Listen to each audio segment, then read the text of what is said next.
হঠাৎ করেই পরিবেশটা একটা গোলযোগে রূপ নিচ্ছে। পৃথিবীতে যুদ্ধের পর যুদ্ধের দামামা বেজে উঠছে।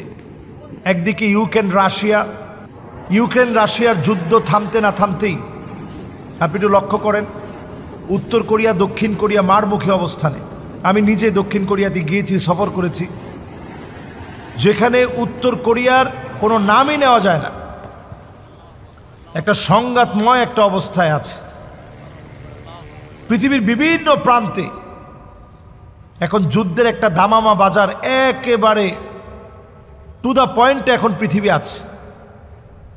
পাকিস্তান আর ইন্ডিয়ার যদি একটা যুদ্ধ হয়, এই যুদ্ধটা হবে রক্তক্ষয়ী যুদ্ধ, এবং এই যুদ্ধ পৃথিবীর মানচিত্রে তৃতীয় বিশ্বযুদ্ধের একটা সূচনা ঘটাবে।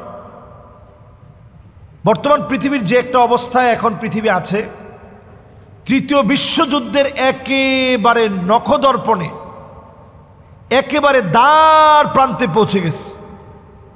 শুধু ঘন্টাটা বাজার বাকি আছে। ফিলিস্তিনের ইস্যু আজ পর্যন্ত সমাধান হয়নি। সিরিয়ায় 12টা বছর ধরে মুসলমানরা মার খেয়েছে, এরপর একটা সমাধানের পথ আসছে। এখন যে নতুন একটা মোড় নিতে যাচ্ছে, পাকিস্তান আর ভারতের একটা যুদ্ধের যে সম্ভাবনা দেখা দিয়েছে, আমরা দেখেছি ভারত অলরেডি নতজানু হয়ে যাচ্ছে। যারা বাংলাদেশকে 3 মিনিটে দখল করবে বলে বাংলাদেশকে হুমকি দেয়, 3 মিনিট সময় লাগবে বলে যারা বাংলাদেশকে হুমকি দেয় যে বাংলাদেশকে 3 মিনিটে দখল করব, তাদেরকে শুনিয়ে দিতে চাই, মুসলমানরা এমন এক জাতি, সংখ্যা দিয়ে দুনিয়াতে মুসলমানদের কোনো বিজয় আসেনি। আপনি হিস্ট্রি ঘেটে দেখেন, ভারতকে যে আমরা বিজয় অর্জন করে শাসন করেছি, 17 জন মুসলমান মুহাম্মদ বিন কাসেমের নেতৃত্বে 17 জনকে দিয়ে একটা বিজয় বিপ্লব আসছে। সুবহানাল্লাহ বিহামদিহি।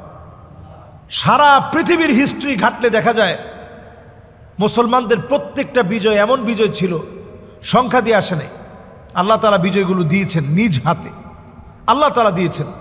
ইয়ারমুকের যুদ্ধে রোমকদের বিরুদ্ধে লড়তে গিয়ে মুসলমান ছিল মাত্র 36,000। অপোজিটে রোমক সম্রাটের সৈন্য, সেই সময়ের সবচেয়ে সুপার পাওয়ার আমেরিকা বর্তমান যেমন, তারা ছিল ঠিক সেই সময়ে তেমন। এরা যখন লড়তে গিয়েছে মুসলমানের সাথে, 2,40,000, আমরা 36,000। যখন মুসলমানের সঙ্গে লড়বে, চীনের কাছে সাহায্য চেয়ে তখন একটা চিঠি লিখলো যে তুমি কিছু সৈন্য পাঠাও।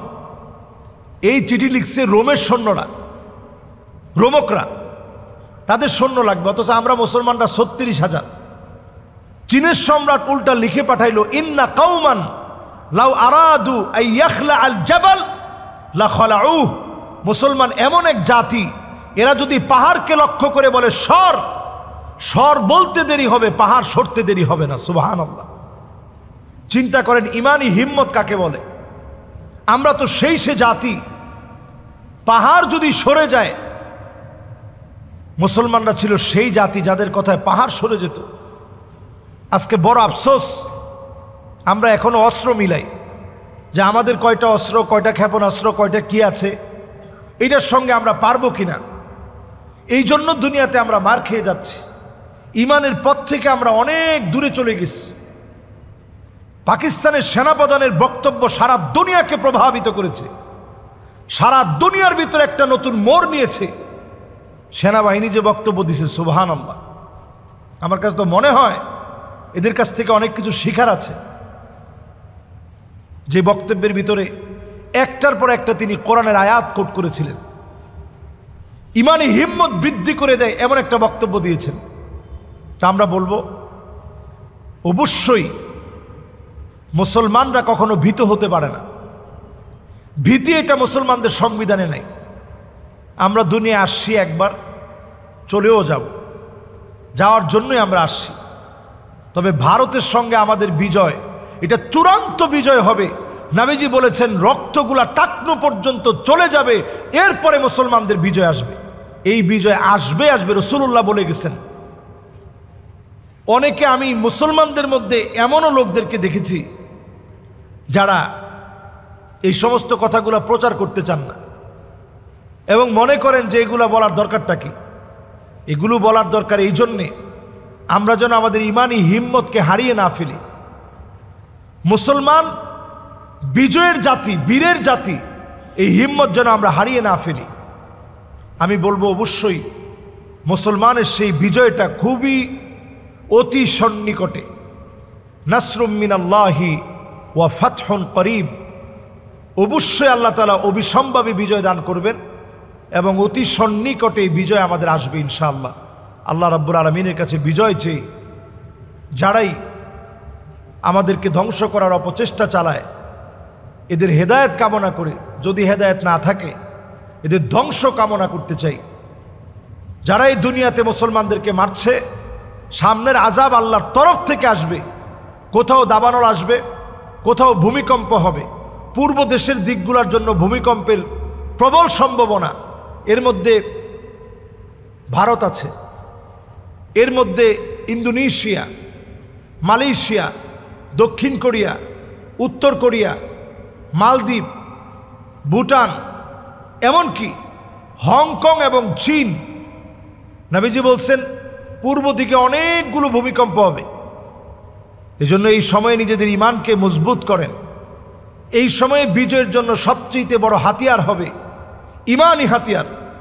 আল্লাহ আমাদেরকে প্রস্তুত হওয়ার তৌফিক দান করুক, আমিন। প্রেমের টানে মেয়ে দুজন, আমি জেলাটার নাম উল্লেখ করলাম না, কারণ কোনো মানুষকে ছোট করা এটা আমাদের স্বভাব না। কাউকে ছোট করব এটা আমাদের চাওয়া না। এই দৃষ্টিকোণ থেকে আমি কাউকে, কোনো জেলাকে ছোট করে বলতে চাই না। তো একটা মেয়ে আর একটা মেয়েকে বিয়ে করার জন্যে তারা যখন একত্রিত হয়েছে, এলাকাবাসী সবাই গিয়েছে। যাওয়ার পর যখন বলা হয়েছে যে আপনি এই মেয়ে হয়ে আপনি আরেকটা মেয়েকে কেন বিয়ে করছেন, সে জবাব দিচ্ছে যে এই মেয়ে যদি আমাকে বিয়ে না করে, সেই আমার হাজব্যান্ড, সে যদি বিয়ে না করে তাহলে আমি মারা যাব এবং সেও মারা যাবে। এটাকে শরীয়তের পরিভাষায় বলা হয় মেয়েরা ছেলে হয়ে যাওয়া, তাআন্নাসা, পুরুষত্ব ভাব চলে আসা। আপনি মেয়ে হওয়ার পরেও তারাজ্জালাত, নিজেকে পুরুষ মনে করা। আমাদের সমাজে কিন্তু এখন একটা ট্রেডিশন হয়ে গেছে মেয়ে হওয়ার পরেও নিজেদেরকে ছেলের মতো মনে করা। যারা বেশি প্যান্ট শার্ট পরে, যে সমস্ত মেয়েরা আধুনিকতার নামে, এরা তারাজ্জালাত, এরা নিজেরাও পুরুষ হওয়ার জন্য একটা আপ্রাণ চেষ্টা করে। হাদিসের মধ্যে আসছে লা ইউকাল্লিমুহুমুল্লাহ, কিয়ামতের দিন আল্লাহ তাআলা কথা বলবেন না। ওয়ালা ইউযাক্কিহিম, এদের দিকে আল্লাহ তাআলা দয়ার দৃষ্টিতে তাকাবেন না, মায়া দেখাবেন না। ওয়ালা ইয়ানজুরু ইলাইহিম, আল্লাহ তাআলা রহমতের দৃষ্টি এদের দিকে দিবেন না। কারা তারা? যেই লোকগুলো দুনিয়ার জীবনে, দুনিয়ার জিন্দেগির ভিতরে মেয়ে হয়ে পুরুষের মতো সাজার চেষ্টা করেছে, পুরুষ হওয়ার পরেও মেয়ে সাজার চেষ্টা করেছে, এদেরকে আল্লাহ রাব্বুল আলামিন এদের দিকে তাকাবেন না, কথা বলবেন না, দয়া দেখাবেন না, মায়া দেখাবেন না।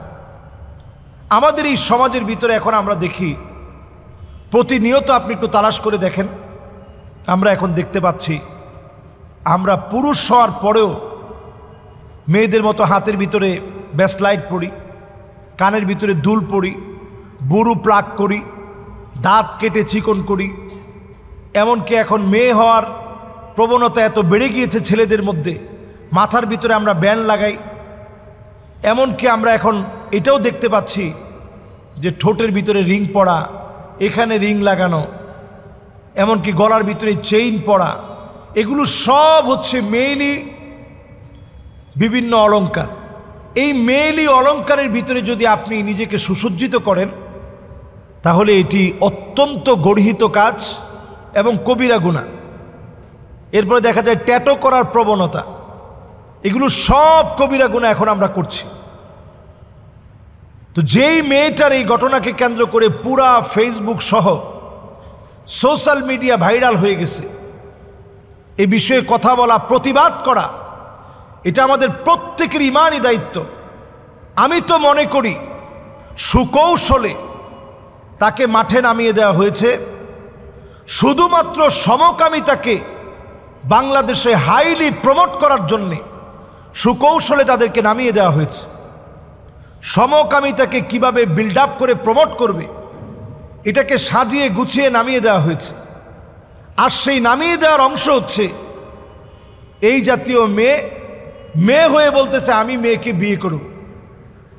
তো এইটা যদি পরিবার মেনে নেয় তাদের বিরুদ্ধে সিদ্ধান্ত নিতে হবে, ওই এলাকা সোচ্চার হতে হবে, আলেমদের ভূমিকা রাখা লাগবে, এটার বিরুদ্ধে দুর্বার প্রতিবাদ গড়ে উঠতে হবে। সমস্ত মিডিয়ার ভিতরে দুর্বার প্রতিবাদের মধ্য দিয়ে ঝড় উঠাতে হবে। বাংলাদেশের সমকামিতার মতো ভয়াবহ মারাত্মক সমাজ বিধ্বংসী কোনো সিদ্ধান্ত কোনোভাবেই আমরা হতে দেব না ইনশাআল্লাহ। এই সিদ্ধান্ত নিতে হবে। আমরা যারা এই সিদ্ধান্ত নেওয়ার ক্ষেত্রে আমরা যারা পিছপা হব, আল্লাহর আযাবের অপেক্ষা করেন। সমকামিতা যেই সমাজের ভিতরে চলবে, এই সমাজের ভিতরে দাবানল জ্বলবে, দাবানল জ্বলবে।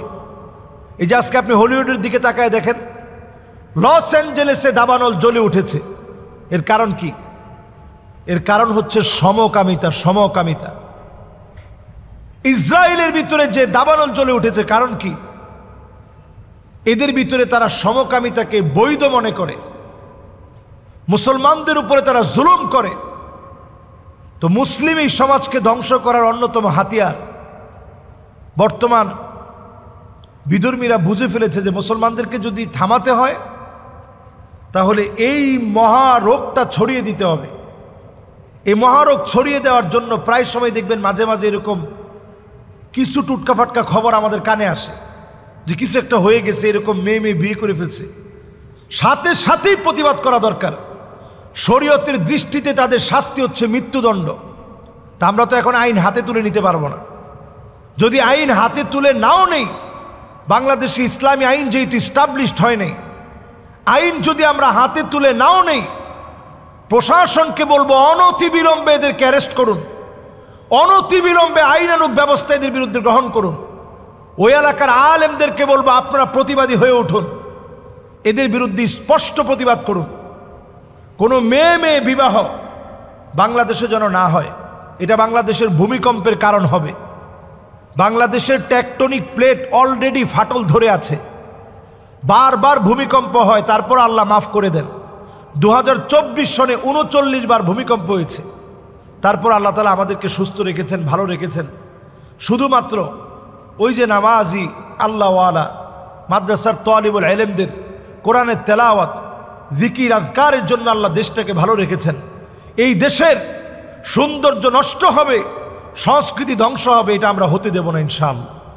এ বিষয়ে প্রতিবাদের জন্যে আমরা প্রত্যেকে যার যার জায়গা থেকে সচেষ্ট হব। আল্লাহ আমাদেরকে তৌফিক দান করুক।